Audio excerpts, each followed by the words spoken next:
오늘은 히브리서 말씀을 중심으로 이 히브리서 5장 12절에서 16절 말씀을 중심으로 Jesus Christ 슈퍼스타 이런 제목으로 말씀을 나누고자 합니다.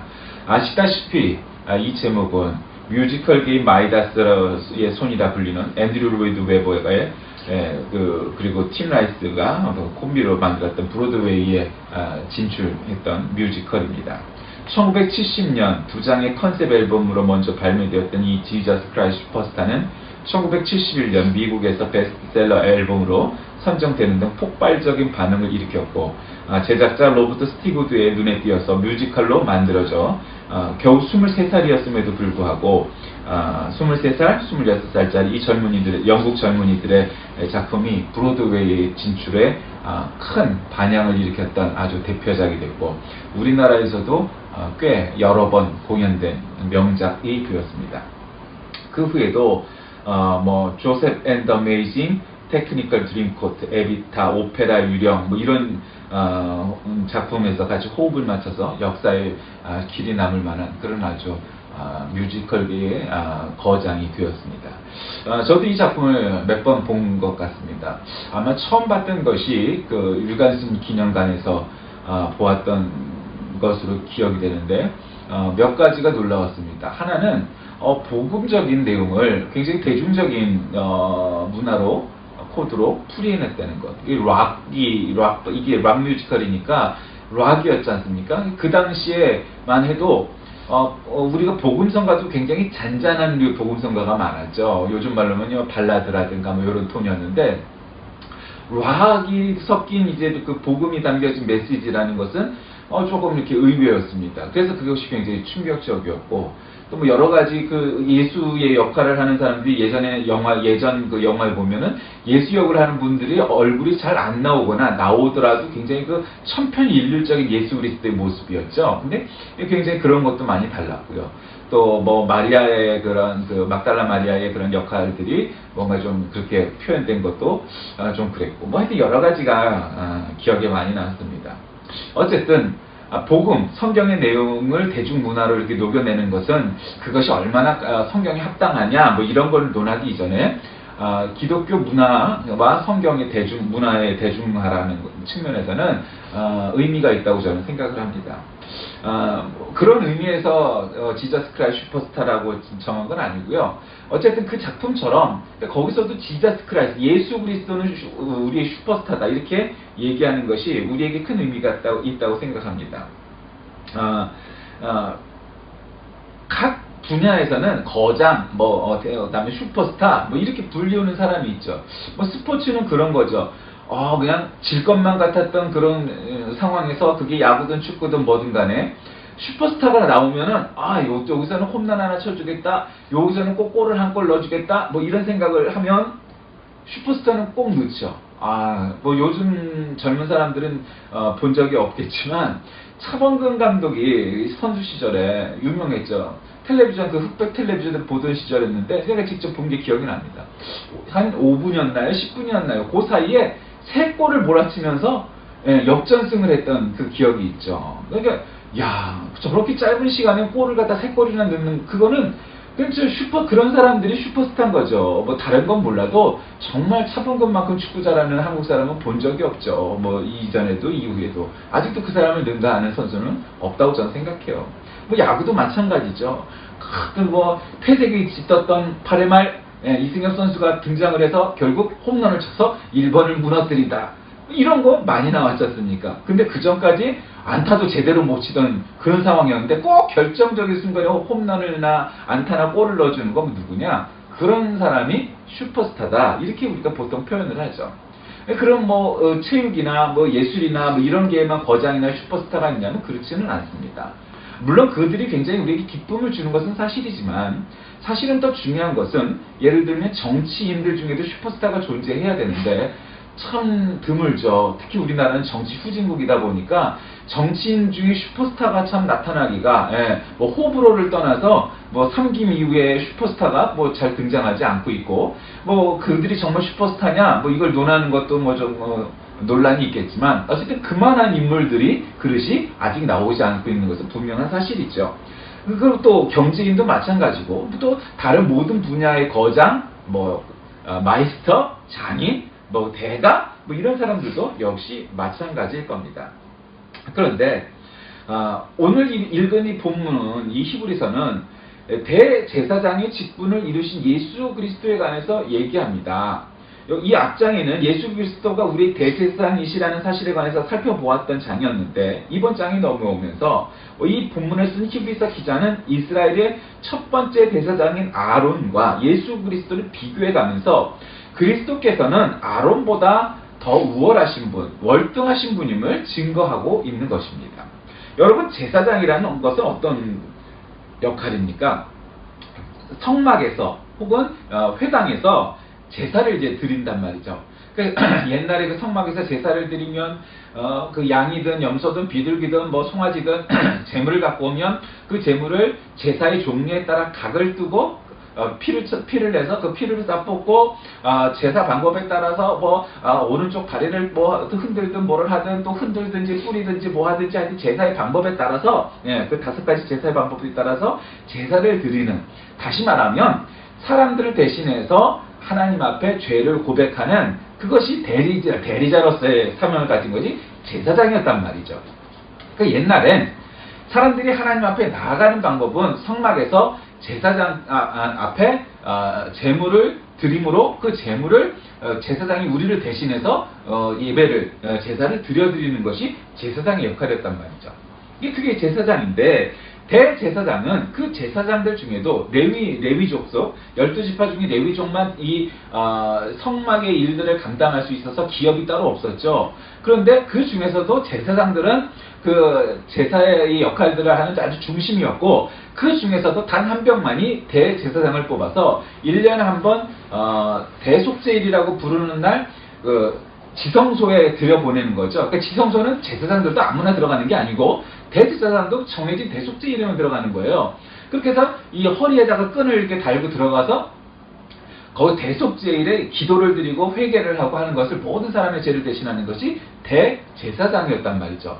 그래서 나중에 살았는지 죽었는지, 왜냐면 거기서 이 사람이 죄가 많고 온전히 준비하지 못했으면 거기서 그냥 죽는 일이 발생을 하고, 아니면 또 살아있을 수도 있으니까 그게 제사장조차도 그 지성소에 들어갈 수가 없었단 말이죠. 그러니까 그 끈을 달아갖고 이게 살았나 죽었나 확인을 해서, 죽었으면은 그걸 그 끈으로 이렇게 그 사람의 시신을 갖다 끌어내야만 했고, 또 그런 일들이 종종 있었던 것이 구약시대의 제사, 그리고 대제사장의 일들이었습니다. 그런데 최초의 대제사장은 누구였죠? 그가 바로 아론이었죠. 최고 지도자는 모세였지만 대제사장은 아론이었어요. 그러니까 이를테면 모세는 정치 지도자고 아론은 종교 지도자라 할 수 있죠. 그러면 그때는 이제 제정일치의 시대니까 정치 지도자라고 해서 종교적인 리더십이 없고 이런 것은 아니었지만, 그도 사실은 종교 지도자이긴 했지만, 어쨌든 제사장의 직무는 그의 형이었던 아론이 맡았단 말이죠. 그런데 이 히브리서는 신약 성경에 있으면서도 그 말 자체가 히브리어로 쓰여진 구약 성경처럼, 그래서 간혹 잘 모르는 분들은 이 히브리서가 구약 성경에 있는 게 아닌가 이렇게 착각을 하는데, 이 히브리서의 수신자들이 누구냐 하는 것, 그리고 이 히브리서를 누가 썼느냐, 그러니까 바울이 썼다 아니다 하는 논란이 있어서, 아직은 사실은 성경 중에 저자가, 기자가 아주 가장 어려운 논란을 일으키는 것이 이 히브리서기도 하고, 또 수신자가, 이 히브리서는 서신이니까 이 편지가 누구에게 보내졌는지, 이거 예를 들어 히브리인들이다 이렇게 뭉뚱그려서 얘기를 하면 그냥 간단하지만, 그러나 이 히브리서가 누구에게 쓰여졌느냐 했을 때는 굉장히 또 논란이 있습니다. 그런데 이 히브리서 기자는 2가지 문제를 해결해야만 했습니다. 하나는 어떤 신학적인 차원에서 예수 십자가의 속죄제사가 영원히 한 번에 효력이 있게 일어난 사건이라는 것을 사람들이 그 문제를 이해해야 되는데, 이해하기가 어려운 거죠. 아니, 제사라는 거, 그러니까 이스라엘 사람들만, 히브리 사람들만 생각해도, 유대인들만 생각해도 이런 거죠. 야, 제사라는 건 토요일날, 안식일날 성막이나 회당에 가서 제사장 앞에 제물을 바치고 피를 뿌려서 제사의 방법에 따라 흔들고 높이고 어쩌고저쩌고 부위에 따라 각을 두고 이런저런 방법을 통해서 제사를 드려야 일주일 동안 지었던 죄가 해결이 되는 거지, 아니 어떻게 한 번으로? 라는 그 의문이 있었던 거죠. 오늘날에도 그런 거죠. 아니 예수라는 분이 어떻게 그 양반이 나하고 뭔 관계인데 내 죄를 대속했다는 거야 도대체. 뭐 이런 논란이 있었던 거죠. 그래서 히브리서 기자는 예수 십자가의 일회적인 그 십자가의 달림, 죽음 그리고 부활의 사건이 바로 여러분 한 사람 한 사람에게 미쳐져 있고 그 일회적인 사건을 통하여서 인간의 모든 죄들을 앞으로 아직도 일어나지 않은 미래적인 사건까지도 효력이 있다는 것을 증거해야만 했고 그것에 초점을 맞춰서 쓰여진 것이 히브리서입니다.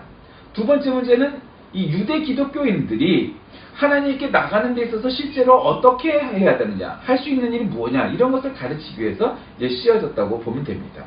우리가 잘 아는 오늘 9절로부터 오늘 본문이 시작되죠. 하나님의 말씀은 살아있고 활력이 있어서 좌우에 날선 어떤 검보다도 예리하여 혼과 영감이 관절과 골수를 찔러 쪼기까지 하며 또 마음의 생각과 뜻을 판단하나니 이렇게 시작합니다. 그러니까 성경은 여러 비유들이 나오지만 특별히 하나님의 말씀은 검과 같다고 그러죠. 이게 여러분 칼은 두 가지 종류가 있죠. 한쪽에만 날이 있는 것은 도라고 그러죠. 칼도자를 써서. 양쪽에 칼날이 있는 것은 검이라고 얘기해요. 그러니까 물론 도도 뭐 예를 들면 우리 조선의 조선도라든가 일본의 일본도라든가 이런 것들은 한쪽에 날이 있는데 물론 그런 것도 싸울 때 쓰죠. 그러나 도라는 거는 그런 도를 쓰는 칼은 한쪽에 날이 서 있는 칼들은 식용으로도 쓰이고 뭐 기타 공구용으로도 쓰일 수 있습니다. 근데 여러분 검이라는 건 어떻습니까? 여러분 검을 들고 고기 자를 때 고기 쓸까요? 그렇지 않습니다. 왜 그러죠? 검이라는 것은 그건 100% 싸울 때 쓰는 겁니다. 그것도 그냥 싸움이 아니고 굉장히 치열한 싸움을 할 때 오로지 전투용 혹은 살인용 뭐 이런 걸로 쓰이는 것이 옛날에는 검이었단 말이죠. 그런데 하나님의 말씀을 뭐라고 비유했냐면 좌우에 날이 선 검이다. 그 검보다도 더 예리하다. 그래서 혼과 영과 관절과 골수를 찔러 쪼개기까지 하고 마음의 생각과 뜻을 판단할 만한 것이 하나님의 말씀이다. 이렇게 얘기하는 거죠. 근데 왜 그렇게 표현했을까요? 그러니까 하나님의 말씀이 그저 교훈적인 다른 어떤 사람들의 내용과 비슷하다라는 수준과 차원의 이야기라면 그냥 좋은 글이죠. 공자님 말씀도 좋은 글이지 뭐 나쁜 글이 있겠어요? 그러니까 부처님 말씀은 나쁜 게 있겠어요? 다 좋은 말들이지 따지고 보면. 그런데 하나님의 말씀은 그저 그런 위인들의 좋은 교훈적인 내용에서 끝이 나지 아니하고 그것을 넘어서 초월해서 혼과 영과 관절과 골수를 찔러 쪼개는 마치 나이선 검과 같은 파워, 능력 그것이 있는 것이 하나님의 말씀이라는 거죠.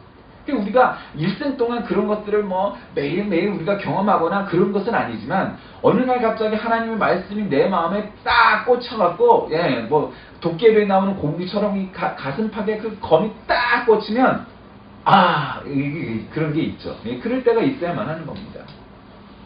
지으신 것이 하나도 그 앞에 나타나지 않음이 없고 우리의 결산을 받으실 이의 눈앞에 만물이 벌거벗은 것 같이 드러나느니라. 그러니까 하나님의 말씀으로 비춰보면 명확히 드러나는 거죠. 한밤에 서치라이트가 콱 비치면 그 빛이 비치는 곳마다 뭐가 있는지 분명해지는 것처럼요.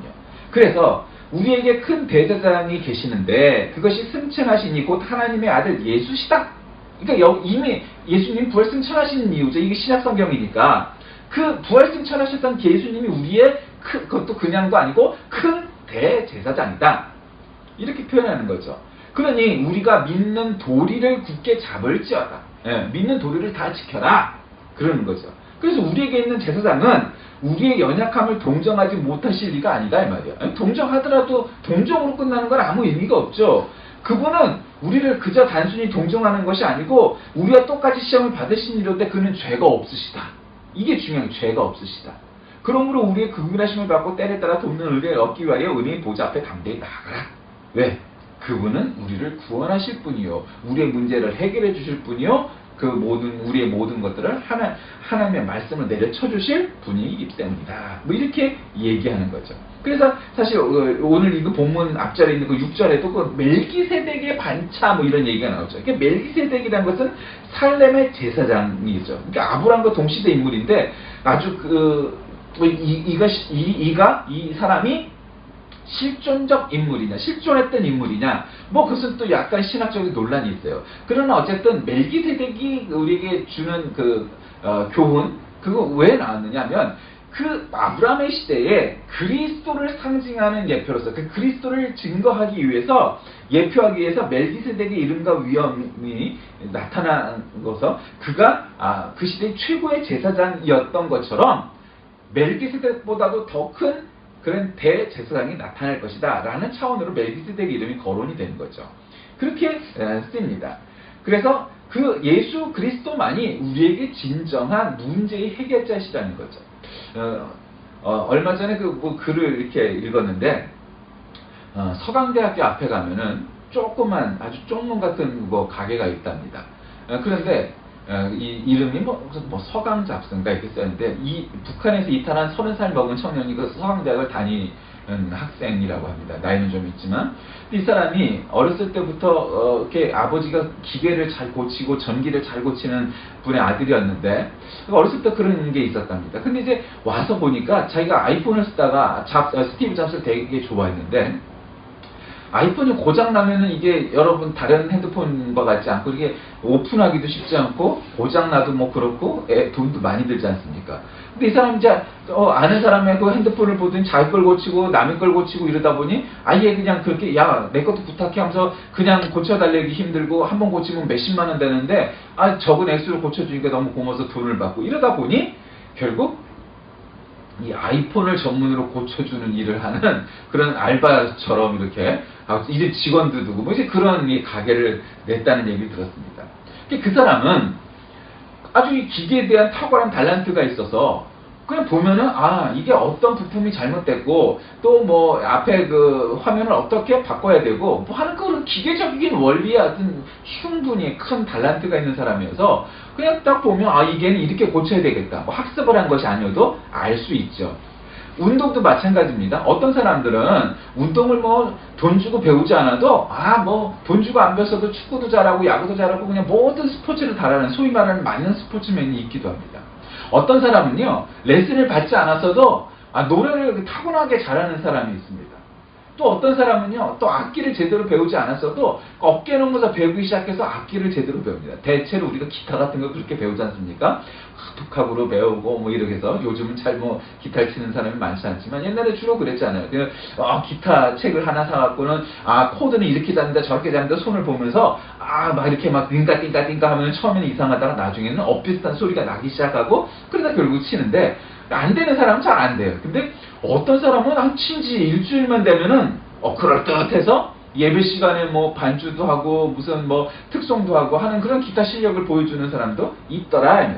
그러니까 왜 그런 겁니까? 그러니까 그런 사람들은 달란트가 있는 거예요. 능력이 있는 거죠. 근데 문제는 예수 그리스도는 그저 그런 사람들의 뭐 그냥 스타급의 그런 사람들처럼 달란트가 있는 정도와 그런 차원의 문제가 아니라 사람들과는 격이 다른 수준의 사람이다라는 거죠. 왜 그래요?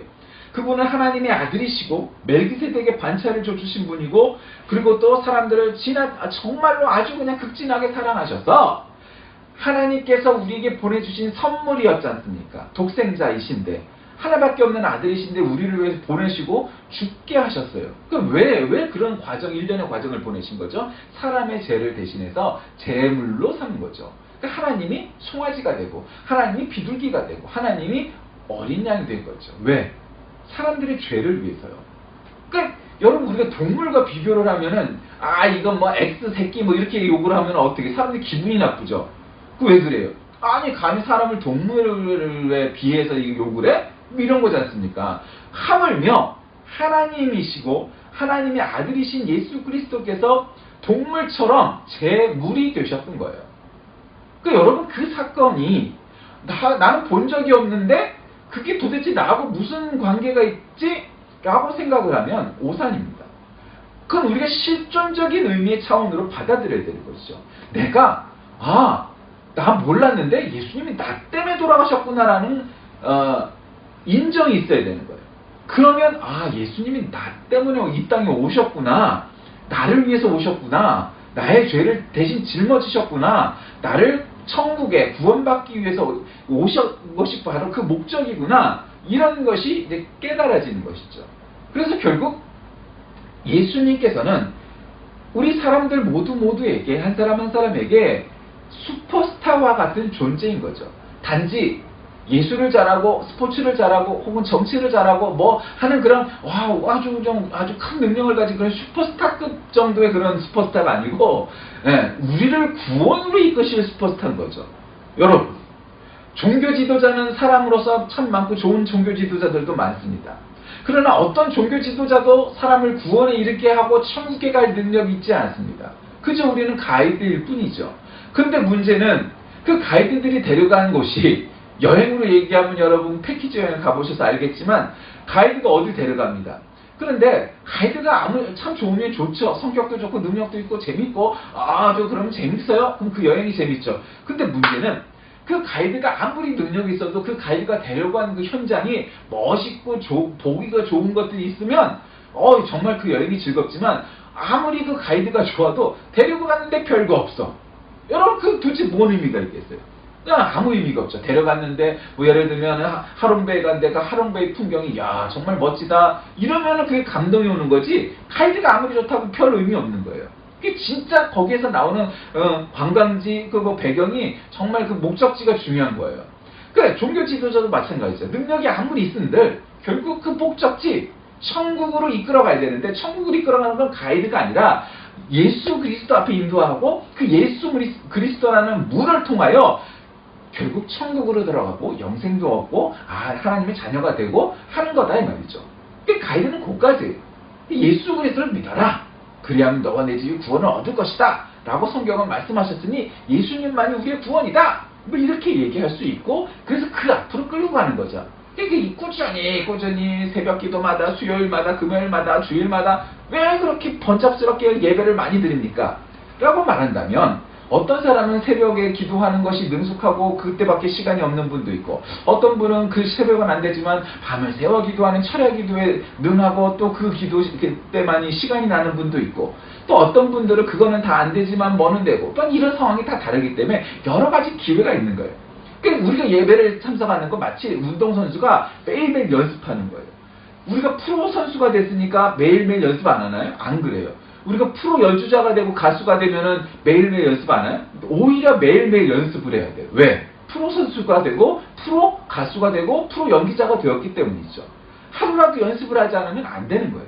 마찬가지죠. 그러니까 그렇게 꾸준히 예배나 기도회나 성경 공부나 와 같은 그런 프로그램들을 통하여 결국 목적이 뭐예요? 예수님 만나라. 그분은 우리의 큰 제사장이시다. 그분은 우리의 슈퍼스타이시다. 그분을 통하지 않고는 구원이 없다. 예수 그리스도를 믿으면 너와 내 집이 구원을 얻을 것이다. 그분만이 길과 진리와 생명이다. 와 같은 일들이 믿어지고 받아들여지고 깨달아지기 위해서 그렇게 여러 프로그램들과 기도와 예배의 순서들이 일주일 내내 1년 내내 항상 늘 그렇게 프로그래밍이 돼 있는 거죠. 그래서 어떤 사람은 수요 예배를 통해, 어떤 사람은 주일 예배를 통해, 어떤 사람은 수련회를 통해, 어떤 사람은 새벽 기도, 어떤 사람은 철야 기도를 통하여 결국 예수 그리스도를 만나고 성령 충만하고 결국 그와 같은 일들이 벌어질 수 있는 기회를 제공하는 것이 예배고 교회다라는 겁니다. 자, 말씀을 정리합니다. 저는 오늘 지저스 크라이스트 슈퍼스타라는 제목으로 말씀을 나눕니다. 히브리서는 예수 그리스도께서 우리의 메시아라는 것을 증명하기 위해서 주로 쓰여졌고 아까 말씀드렸던 또 두 가지 목적이 있었지만 주로 이제 그 내용을 얘기하고 있습니다. 그 본선의 수신자들은 기독교 안에 들어온 지 오래되었음에도 불구하고 뭔가 어떤 뜨거움이 없는 겁니다. 열정적으로 그런 아주 뜨뜻미지근한 그런 사람들을 위해서 예수 그리스도는 대제사장이라는 것을 강조하면서 우리가 거기에서 신앙적으로 성장, 성숙해야만이 열매를 맺을 수가 있고 성장을 멈추면 그 기능을 발휘할 수 없다. 그러므로 우리가 들어온 지 얼마가 되었다. 그딴 게 중요한 게 아니고 우리 직분이 뭐다. 그와 같은 일이 중요한 게 아니고 우리가 마치 생명력 있는 꽃이나 나무나 뭐처럼 우리의 신앙도 날마다 그렇게 물을 주고 가꾸고 해서 살아있는 생명력을 유지하는 그런 식물처럼 꽃처럼 그렇게 나날이 성장해 나가야 한다. 이것을 얘기하려고 했던 것이 히브리서고 특별히 오늘 읽은 본문은 하나님의 말씀으로 너희들이 우리의 골수를 쪼개고 우리의 혼과 영을 쪼개고 하는 것처럼 하나님의 말씀을 통하여 깨달아라, 하나님의 말씀을 받들어라, 하나님의 말씀을 받아라, 이렇게 얘기하시는 거다.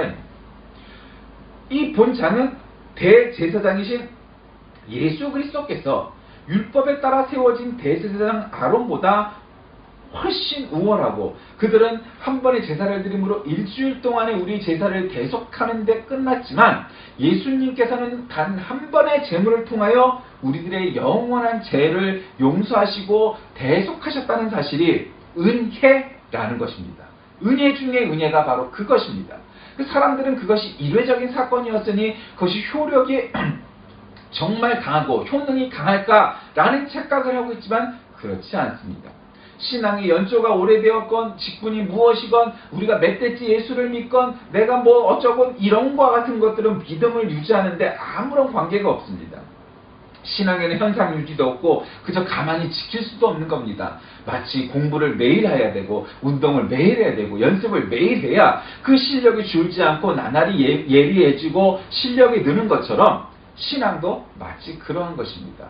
그래서 우리도 예수님처럼, 왜 예수님이 물론 하나님의 아들이셨지만 그분은 죄가 없으신 분이었고 그는 능력이 있으신 분이었고 정말 열심으로 기도하셨던 분이었기에 그와 같은 일도 감당하셨던 것처럼 우리는 그만큼은 아닐지라도 예수님처럼 하나님의 사역, 하나님의 일들을 감당할 수 있는 저와 여러분이 다 되셔서 예수님만큼은 아니더라도 예수님을 따라 역할을 감당할 수 있는 저와 여러분이 다 되시길 주의 이름으로 간절히 기도드립니다. 살아계신 하나님, 예수님은 우리의 큰 대제사장이시라고 오늘 히브리서 기자는 우리에게 말씀하고 있습니다.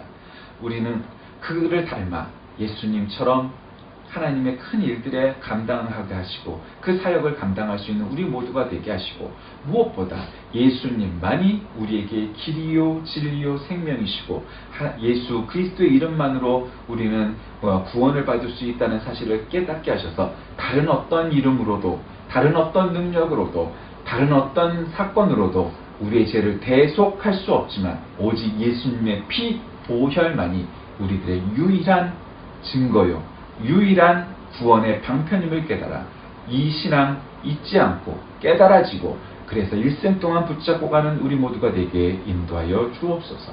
예수님의 이름으로 간절히 기도드립니다. 아멘.